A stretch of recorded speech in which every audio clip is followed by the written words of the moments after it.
बाढ़ ने तबाही मचाई, 10-10 फुट पानी खड़ा रहा खेतों में, गांव के गांव भर गए। लेकिन दुर्भाग्य है इस प्रदेश में ऐसी सरकार है जिसने उस किसान की कोई सुध नहीं ली। संत रामपाल महाराज जी भी आए और उन्होंने अपने इन सभी अनुयायियों को, अपनी इस कमेटी को आदेश दिया कि किसी किसान के खेत में पानी नहीं रहना चाहिए, किसी मजदूर के घर में पानी नहीं खड़ा रहना चाहिए। और संत रामपाल महाराज जी के आदेशों के द्वारा इस कमेटी ने ऐसा काम किया जिन्होंने इतिहास बनाने का काम किया और उदाहरण पेश करने का काम किया। दस्से जी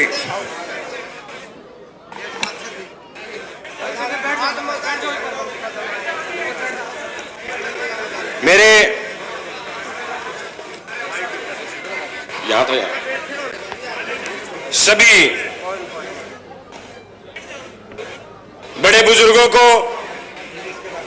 मेरे हम उम्र नौजवान साथियों को और मेरी मातृशक्ति, मेरी माताओं बहनों को, सबको मेरी ओर से राम राम। आज दो अवसर ऐसे हैं जहां मुझे भी आपके बीच में आने का अवसर मिला।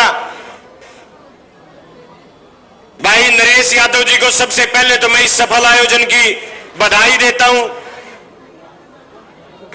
एक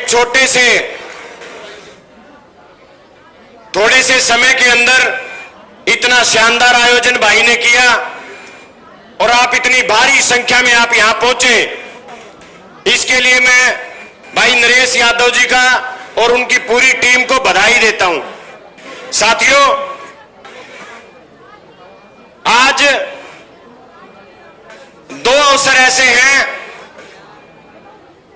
जिनके लिए हम यहां सब इकट्ठा हुए हैं। पहला अवसर ऐसा जो पिछले दिनों इस हरियाणा प्रदेश के कोने कोने में बाढ़ ने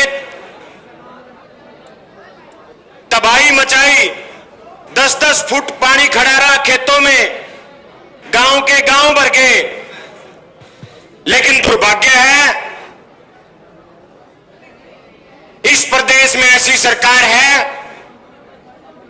जिसने उस किसान की कोई सुध नहीं ली। लेकिन संत रामपाल महाराज जी जो उस कठिन घड़ी में, उस संकट की घड़ी में, जब किसान अपनी फसल खो चुका था, मजदूर अपना घर खो चुका था, संत रामपाल महाराज जी भी आए और उन्होंने अपने इन सभी अनुयायियों को, अपनी इस कमेटी को आदेश दिया कि किसी किसान के खेत में पानी नहीं रहना चाहिए, किसी मजदूर के घर में पानी नहीं खड़ा रहना चाहिए। और संत रामपाल महाराज जी के आदेशों के द्वारा इस कमेटी ने ऐसा काम किया जिन्होंने इतिहास बनाने का काम किया और उदाहरण पेश करने का काम किया कि अगर इच्छा शक्ति हो तो कोई भी काम पूरा किया जा सकता है। पूरे हरियाणा प्रदेश में संत रामपाल महाराज जी के आदेश से आज उनके दोनों बेटे भी यहां बैठे हैं। उन्होंने पूरे हरियाणा में हर किसान और मजदूर तक राहत सामग्री पहुंचाई, चाहे पाइपलाइन की बात हो, चाहे मोटर की बात हो। जो काम सरकार नहीं कर पाई वो इन लोगों ने करने का काम किया। इसके लिए आज मैं समस्त अपने नारायण और अपने इस जिले की तरफ से संत रामपाल महाराज जी का और सभी इनकी पूरी कमेटी का धन्यवाद करता हूं, आभार प्रकट करता हूं। साथियों, दूसरा, साथियों, कल जब नरेश भाई का फोन आया तो कहने लगे भाई कल भोजन की व्यवस्था है। मैंने कहा नरेश भाई के प्रोग्राम है? बोले जी एक तो रामपाल महाराज जी को सम्मानित करना है और दूसरा अपना जिला बन गया, जिले के उपलक्ष्य के ऊपर में खाने का प्रोग्राम है।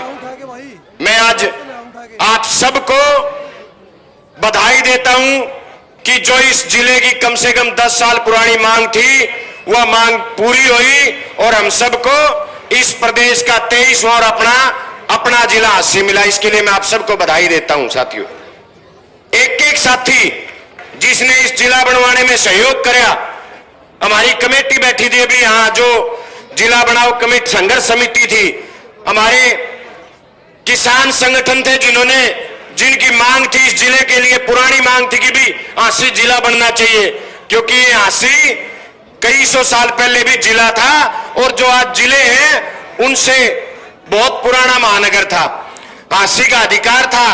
चाहे मैं हांसी के विधायक श्री विनोद ब्याना जी की बात करूं, चाहे मैं अपनी बात करूं, लगातार विधानसभा में हमने हांसी को जिला बनाने की मांग उठाई। चाहे संघर्ष समिति की बात करूं, चाहे भाई नरेश यादव की बात करूं, चाहे इन किसान साथियों की बात करूं, जो लगातार हांसी को जिला बनाने की मांग उठाते थे।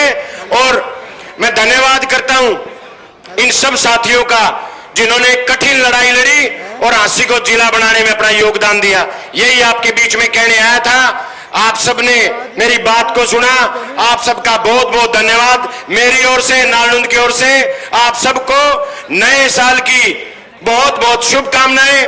मैं परमात्मा से प्रार्थना करता हूं ये नया साल आप सबके लिए उन्नति लेके आए, तरक्की लेकर के आए और सबके घर में खुशहाली रहे। आप अपने परिवार के साथ हंसते रहे, खेलते रहे, मुस्कुराते रहे। आप सबका बहुत बहुत धन्यवाद। राम राम जी सारा ने।